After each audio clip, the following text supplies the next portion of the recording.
அது யாருடா அது இந்த வீடியோக்கெல்லாம் பணம் கொடுக்கறது? வேற யாரு? பிரகாஷ் சார் கிட்ட தான்.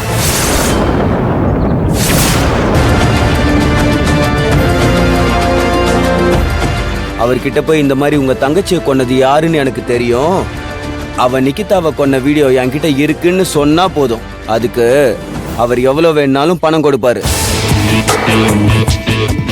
அவரு தான் தங்கச்சியை கொன்னது அர்ஜுனா இல்ல சந்தோஷான்னு குழப்பத்துல இருந்தாரு. இப்பதான் அது அர்ஜுன்னு கன்ஃபார்ம் பண்ணி தப்பான முடிவை எடுத்திருக்காரு. அவர்கிட்ட போய் அர்ஜுன் உங்க தங்கச்சியை கொல்லல, அவளை கொன்னது இந்த சிவா தான் அப்படின்னு சொல்லி அதுக்கான வீடியோ ஆதாரம் என்கிட்ட இருக்குன்னு சொன்னா போதும், அப்படியே அந்த வீடியோவை கொத்திட்டு போயிடுவாரு. அடுத்த நிமிஷமே உன் தம்பியை கொத்தா தூக்கிட்டு போய் கொத்துக்கறி போட்டுருவாரு. ப்ளீஸ் இருடா, அவசரப்படாதடா, அதான் பேசிட்டு இருக்கோம்ல. என்னடா உங்க அக்கா இந்த எகிரி எகிறாங்க? நீ இப்படி நினைச்சப்பெல்லாம் பணம் கேட்டுட்டே இருந்தா பணத்துக்கு நாங்க எங்க போறது?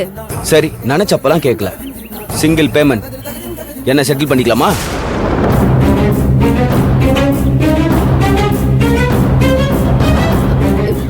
சரி, எவ்வளவு கேக்குற? 1 கோடி கொடுங்க போதும்.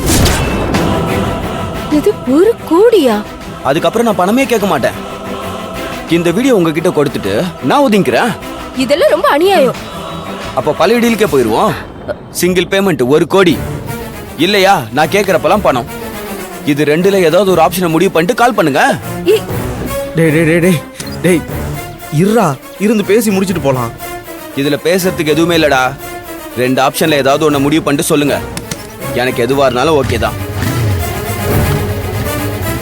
சொல்றேன்ல டேய், இருடா. டேய் விக்கி விக்கி, அக்கா அவன் போயிட்டான்க்கா. போகட்டும், விடுறா. என்னக்கா இப்படி சொல்ற? அவன் போயிட்டு ஏதாவது ஏடா கூடமா முடிவு எடுத்துட்டு போறான். அப்படியெல்லாம் அவன் எந்த முடிவும் ஏடா கூடமா எடுக்க மாட்டான்.